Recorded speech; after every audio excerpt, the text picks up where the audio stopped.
ഭൂമിയിൽ കൊതുകില്ലാതിരുന്ന പ്രദേശമായിരുന്നു റെയ്കുവക്.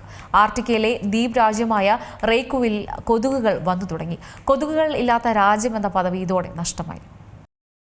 ആർട്ടിക്കിലെ ദ്വീപ് രാജ്യമായ റെയ്കുവിക്കിൽ ഇന്നേ വരെ കൊതുകുകൾ എത്തിപ്പെടാത്ത സ്ഥലമായിരുന്നു. തണുത്തുറഞ്ഞ പരിസ്ഥിതിയും അസ്ഥിരമായ താപനിലയുമാണ് കൊതുകുകൾ ഇതുവരെ അവിടെ കടക്കാതിരിക്കാൻ കാരണമായതെന്ന് ശാസ്ത്രജ്ഞർ പറയുന്നു. എന്നാൽ ആർട്ടിക് അതിവേഗം ഉരുകാൻ തുടങ്ങിയതോടെ മാറ്റങ്ങൾ സംഭവിച്ചു തുടങ്ങി. കാലാവസ്ഥാ മാറ്റമാണ് വില്ലനായതെന്നാണ് ശാസ്ത്രലോകം കരുതുന്നത്. വടക്കൻ റെയ്കുവിക്കിലാണ് കൊതുകുകളെ കണ്ടെത്തിയത്. കടിക്കുന്ന പ്രാണികളില്ലെന്ന റെക്കോർഡാണ് ഇതുവരെ ഉണ്ടായിരുന്നത്. കൊതുകുകൾ കടന്നതോടെ ഇതില്ലാതെയായി.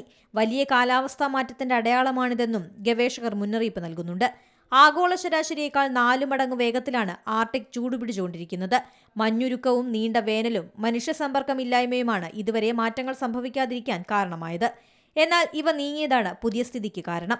കപ്പൽ പാതകളുടെ വിപുലീകരണം, സൈനിക നടപടികൾ തുടങ്ങിയവ പ്രദേശത്തേക്ക് കൂടുതൽ മനുഷ്യരെത്തുന്നതിന് കാരണമായി. ആർട്ടിക്കിലെ വിദൂര പ്രദേശത്തും കൊതുകെത്തിയത് ക്രമേണ ചെള്ളുകൾ, എട്ടുകാലികൾ, മറ്റു പ്രാണികൾ തുടങ്ങിയവ പ്രത്യക്ഷപ്പെടാൻ കാരണമാകും. എന്തായാലും കൊതുക് അപായ സൂചനയാണോ എന്നാണ് ശാസ്ത്രലോകം നിരീക്ഷിക്കുന്നത്. News desk C Malayalam news. ഏറ്റവും പുതിയ വാർത്തകളും വിശേഷങ്ങളും വിരൽത്തുമ്പിലറിയാൻ സി മലയാളം ന്യൂസ് എല്ലാ ഡിജിറ്റൽ പ്ലാറ്റ്ഫോമുകളിലും ലഭ്യം.